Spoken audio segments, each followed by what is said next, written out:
you were a strong voice in Washington for Montenegrin independence ahead of the referendum in 2006. What prompted that support, and why did you think it was important for Montenegro to become independent? Well, I believe in democracy, and I foresaw that a majority, and in a heterogeneous country, that a solid majority, it turned out to be 55.2%, was for independence. I think that Montenegro's track record until then, and certainly since then, has been very positive in the absolute, but especially relative to other countries in the region. And I think that we all know Montenegro was essentially able to stay out of the wars of Yugoslav's succession, the exception being Dubrovnik, obviously, but it was able to effect a transition from a union with Serbia to independence peacefully. It moved from a command economy to a market economy, not without problems, and we could talk forever about aluminum plants and highways to nowhere. I understand that, but in the main, that was a positive transition. The most outstanding success of Montenegro has been its ability to integrate minorities into the daily life of the country. This is a country with just short of 20% of the population Muslim, an ethnic Albanian minority, and they were able to, and the government, the country has been able to integrate them into the life of the country. I think a great deal, the lion's share of the credit has to go to Milo Đukanović. Certainly not a perfect person, but he understood for whatever reason. I think he genuinely believes in multiculturalism and multi-ethnicity. He's a former athlete. He understands all people are alike, you know, and at a basic level. Anyway, this has been the biggest success of Montenegro. And what worries me about recent developments is that it's coming under severe strain. But you'll probably want to ask me about that anyway. So before we actually go to that, and that kind of plays into my next question, is Montenegro today what you envisioned 15 years ago? Well, Millen, in no country today is what I envisioned 15 years ago. Certainly not my country, the United States of America. It's not what I envisioned. The positives and the negatives are still there. I think you have to take the long view. Montenegro, does it still have problems? Obviously. Does it still have corruption? Obviously.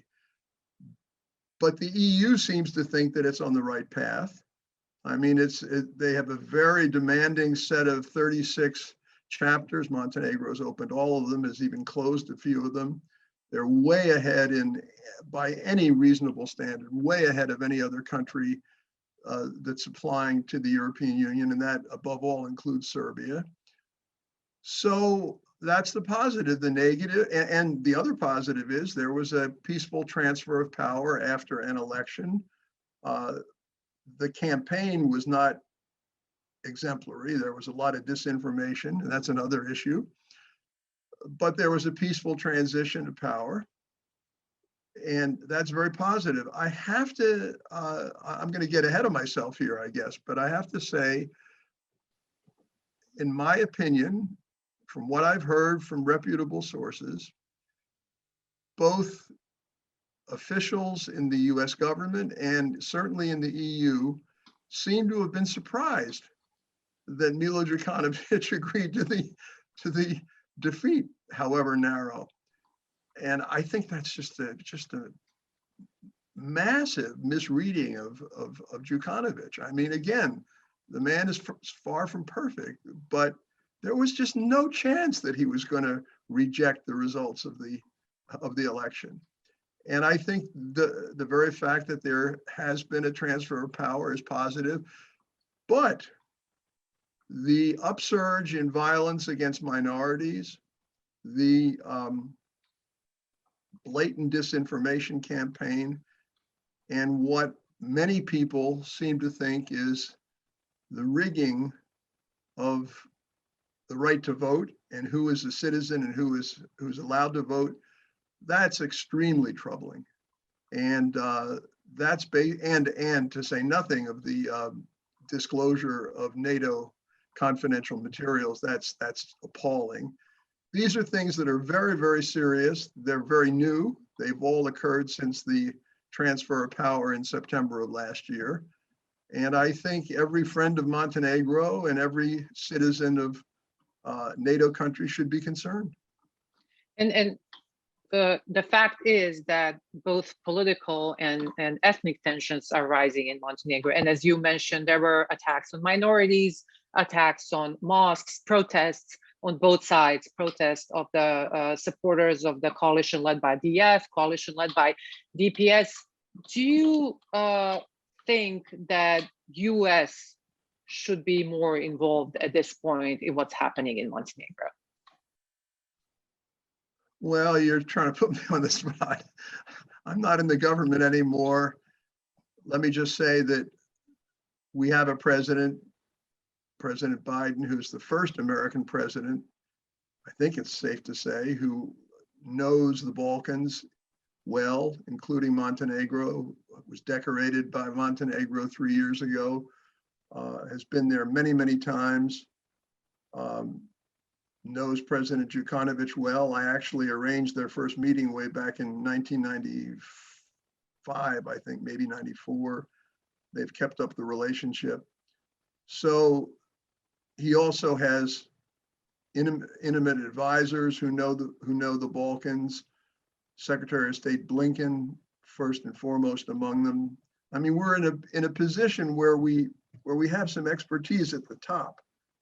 And I won't comment on the Trump administration except to say that nobody would ever question that Biden's motives are purely 100% in the interest of the United States, full stop. So we don't have any external factors that way. Could we be doing more? That's a day-to-day issue. I don't even, obviously, I'm not privy to the cables that go back and forth between the US Embassy in Podgorica and Washington. For all I know, we are doing a lot more than shows up in the press. I would be astonished if we didn't have red lines. I mean, we've made clear that, for example, the denial of the genocide at Srebrenica just simply is out of bounds. You can't do that. That's a serious, fundamentally serious question. I was with President Biden when the news came through the intel before it was released publicly in the summer of 1995 about what went on at Srebrenica. And it happened. And the fact that a large percentage of Montenegrin citizens who self-identify as Serbs apparently don't believe that it happened is simply appalling. It's mass delusion. It's the big lie. And the minister who puts forth this big lie should be dismissed as the prime minister has called for. So, and I know you're not in U.S. government, but you were President Biden's advisor while he was a senator. What can Biden administration do to make sure that things don't get worse in Montenegro? That that Montenegro is not in stable country. How do you envision the U.S. role in this situation? Montenegro is a sovereign state, and we don't, in the United States, we don't want to interfere with the prerogatives of an independent sovereign government chosen democratically by its people.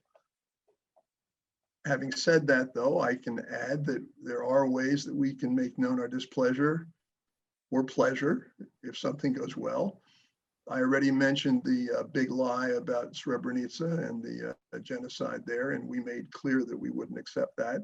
We've also made clear that NATO top secret information simply cannot be leaked. That was really appalling. I wrote in an interview last week that if the people responsible for the leaks aren't removed or at least cut out of the action somehow, then NATO may have to act.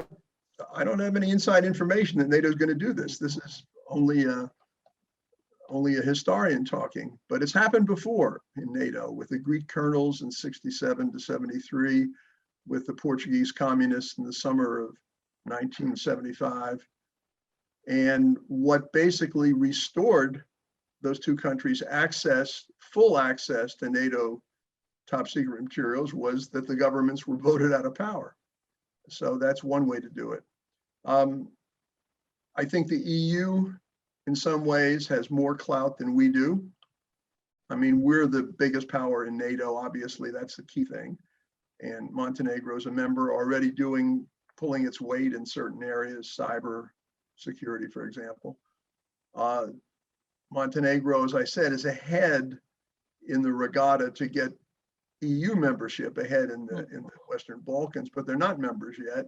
But that gives the EU a lot of leverage. And I have to say, our friends in the EU have many wonderful attributes, but I think playing hardball is not one of them, usually.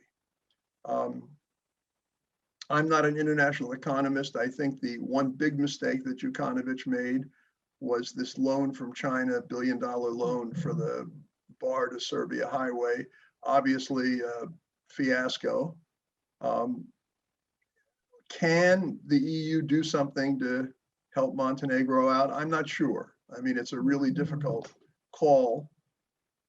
I think what's interesting, though, is that how skillfully the opponents of Jukanovic manipulated what I would say are legitimate concerns and grievances like corruption into getting a one-time vote for the opposition.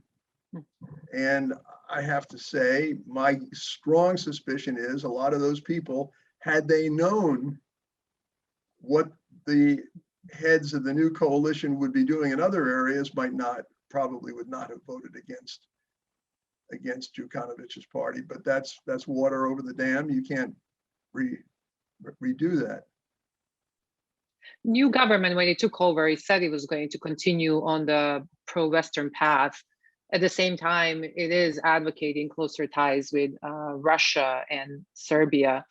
Yeah. Is there any danger that Montenegro, 15 years after its independence, where it seems firmly on that Euro-Atlantic integration path, is there any danger that it's going to veer off the path it took so far? Well, sure, there's always a danger. And I mean, democracies can be attacked and overthrown from outside, or they can be eaten away from the inside. And it's one thing to give lip service to, as the government has done, to Euro-Atlantic institutions, NATO and the EU. But that rings a little hollow to many observers when they see the pardoning of two Russian agents in the coup d'etat attempt of October 2016, and that would have included assassinating Jukanovic. There's no excuse for pardoning these people. There was clearly massive, I would have to say, interference in the campaign by the Serbs and the Russians in 2020. And I have to say also that all this talk about Serbian world, in a vacuum, it sounds fine. There's Serbs living everywhere, fine, okay. Not everywhere, but I mean in many countries of the Western Balkans. But there's no doubt that when people hear Serbian world, they think of Greater Serbia. That cuts right at the heart of the multi-ethnic democracy that Montenegro is justifiably praised for. Serbian world then it's augmented by these non-papers that have come out in the last few weeks. And I'm not saying everything comes from the same source. Obviously, they come from different sources, but it's the same mentality. And there's a saying they have in America, sort of an ironic saying that even paranoids have enemies.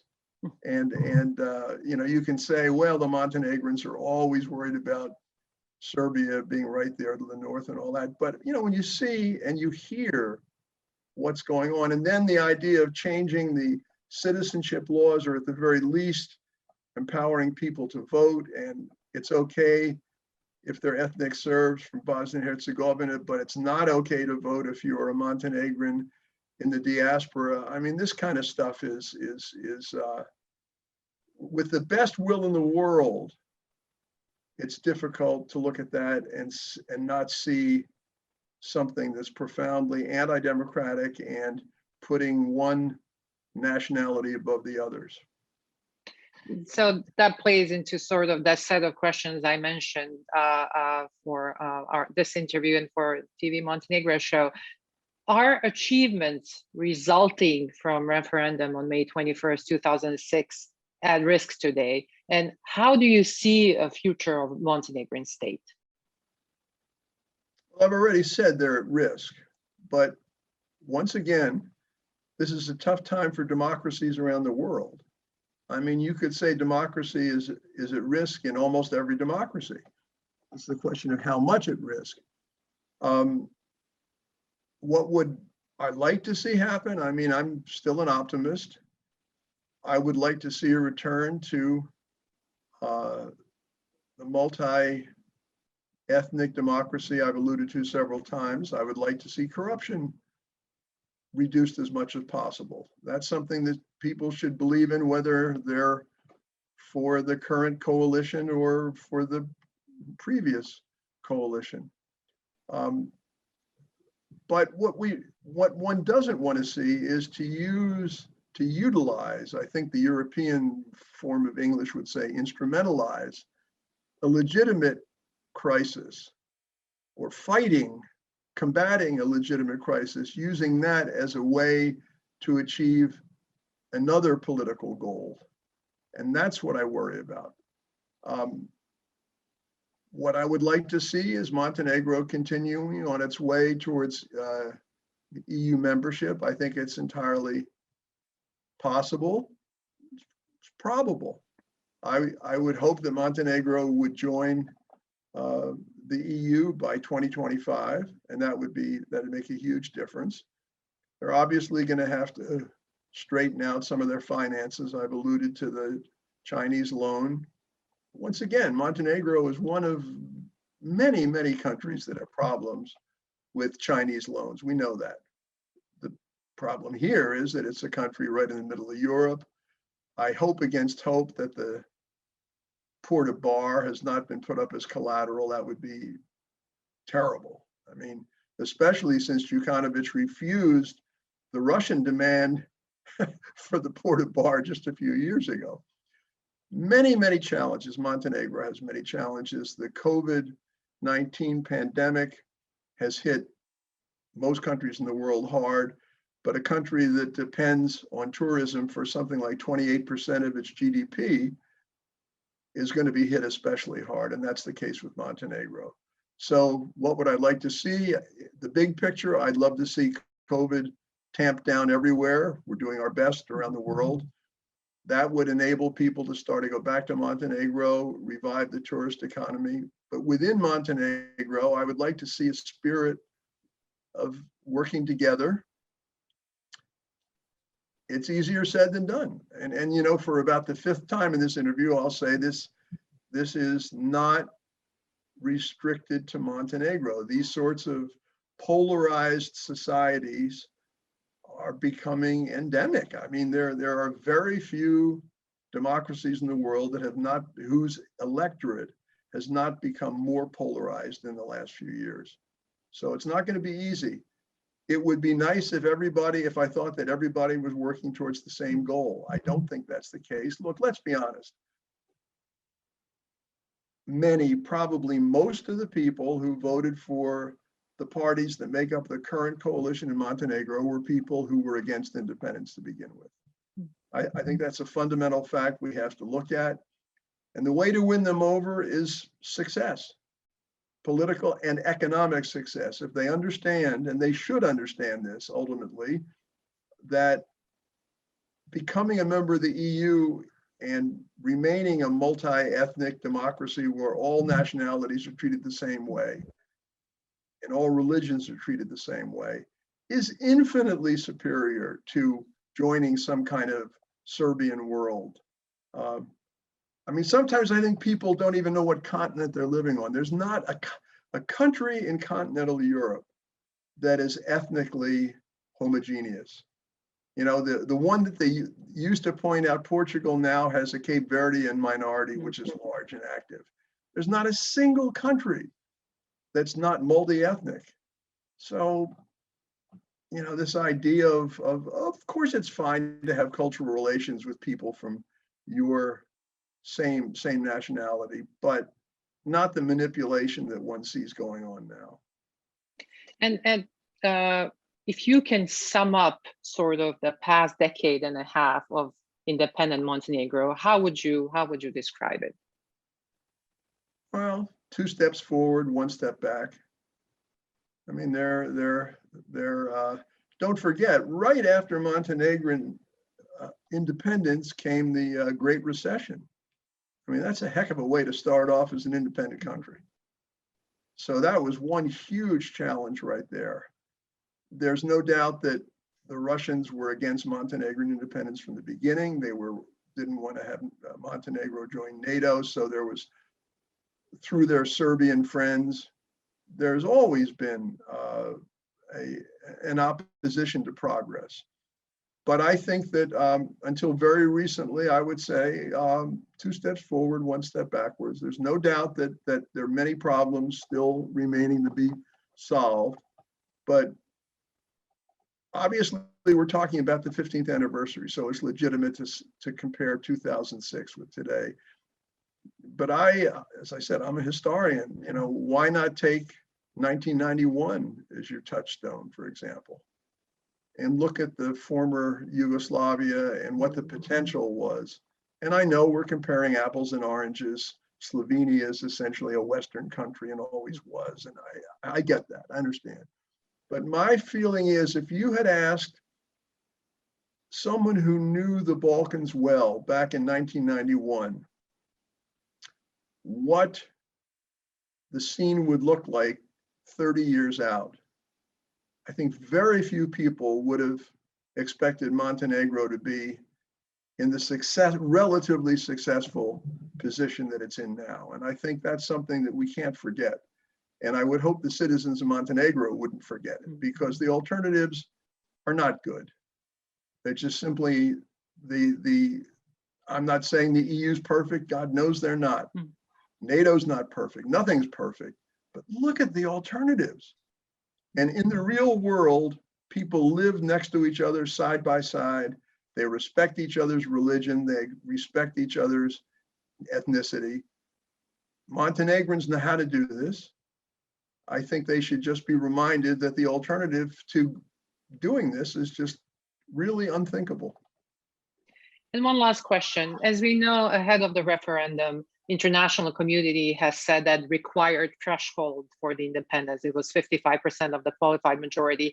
Looking at it from today's perspective, was the requirement just towards parties supporting Montenegro's independence? I never understood 55%. I don't know where they got that. They pulled it out of the hat. My feeling is they probably figured they wouldn't, that independents wouldn't get 55%, although I certainly have no proof of that. I mean, I don't know of any other example of an international body laying down a percentage above 50% plus one, but they did it. And Montenegro voted, as I said, I think it was 55.2, if I'm not mistaken. Yeah, I never understood the 55%. I said at the time, this is totally artificial. I have no idea where they got it from, but it's over. They did it. And I mean, I think the key now is in the coming years to increase that percentage of people who believe in Montenegrin independence and statehood. And you do it by deeds and by living it's not something that we would say a Sunday school preacher or a civics teacher in a classroom can inculcate into people. That they can help, but it's living a multi-ethnic democracy with continued economic improvement. It's going to be difficult. I think Montenegro can do it. And if you just have a couple more minutes time, I know it's always so great talking to you, actually, and we haven't talked in a while.